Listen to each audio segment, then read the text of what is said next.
Par exemple, je défie, même si le système vidéo ne déformait pas aussi horriblement mes transparents, je défie quiconque de me dire que l'une de ces deux représentations du cœur est plus juste que l'autre. Ça dépend évidemment du contexte, ça dépend de à qui on s'adresse. J'en ai fait l'expérience, puisque du temps où j'étais responsable éditorial d'une agence de presse et d'un certain nombre de magazines, j'avais voulu commander des autocollants qui étaient « J'aime la science, mais avec ça pour M ». Et dessous, Aggrape Science Presse. Et ma patronne a trouvé que c'était de mauvais goût.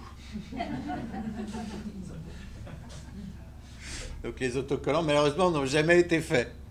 Mais en tout cas, il s'ensuit bien que ça n'était pas juste dans le contexte, en tout cas pour elle, ça n'était pas juste. Donc là aussi, la notion de justesse et de précision, elle mérite plus d'attention. J'ai essayé de vous la présenter d'une façon amusante, mais si on y réfléchit d'un point de vue théorique, on s'aperçoit qu'on sombre dans des dédales de complexité. Ça n'est pas simple. Les problématiques du journalisme ne sont pas simples en général. Les problématiques du journalisme scientifique sont encore moins simples. Et elles méritent d'être pensées. Il y a un prérequis, à mon avis, à avoir, un prérequis réflexif à avoir avant de se prononcer.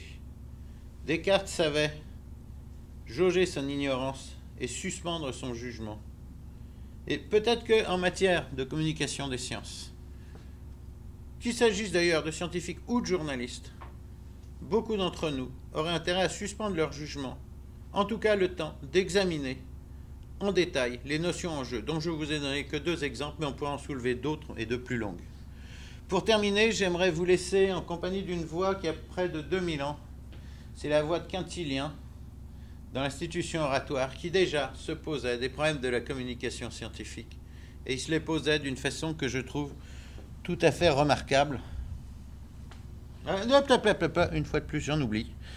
Si on poursuit cette confusion entre justesse et précision, on en arrive à cette célèbre envoi, en tout cas célèbre aux États-Unis. Là, c'est ma traduction.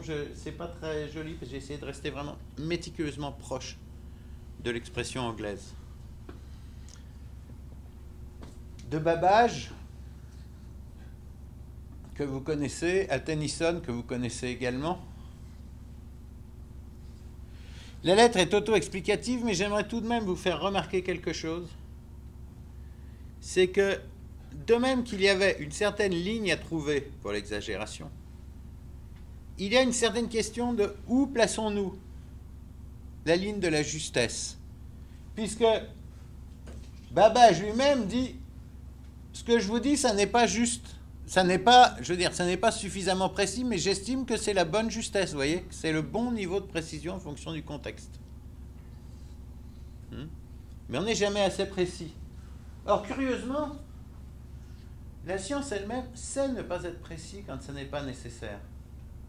Pour lancer un satellite, par exemple, je ne dis pas une sonde spatiale, mais pour lancer un satellite, pour l'essentiel, vous utilisez l'équation de Newton. On a fait bien mieux depuis. Mais si les équations de Newton suffisent à la xème décimale, pourquoi aller se compliquer la vie? Vous savez que certains scientifiques semblent persuadés que la Terre est plate? Regardez les publications de géologie. Un modèle de Terre plate, pour beaucoup de publications scientifiques, c'est parfaitement juste dans le contexte. C'est peut-être inexact, mais c'est juste puisque c'est approprié. Donc ça n'est pas propre à la communication vers le grand public. C'est un problème même de l'entendement humain, de la connaissance humaine, qui est où plaçons-nous la justesse en fonction du contexte. Voilà, comme je vous le disais, je voudrais vous laisser avec ces mots vieux de 2000 ans et qui, je trouve, nous parlent toujours aussi bien. Dans les premiers, les hommes doctes pèsent tout avec un soin scrupuleux, mais nous, et là on pourrait dire qu'ils s'expriment au nom de tous ceux qui font profession, ou même qui n'en font pas profession, mais qui envisagent de participer, pour reprendre toujours les termes de Condorcet, à l'éclairement du plus grand, de la masse des citoyens. Et je trouve ces mots très beaux. Si nous ne savons pas les attirer par le plaisir, les entraîner par la force et parfois les troubler par l'émotion, nous ne pourrons faire triompher même la justice et la vérité. voyez que même quand on essaye de repousser les valeurs, elles ressurgissent toujours à la fin. Voilà, je vous remercie.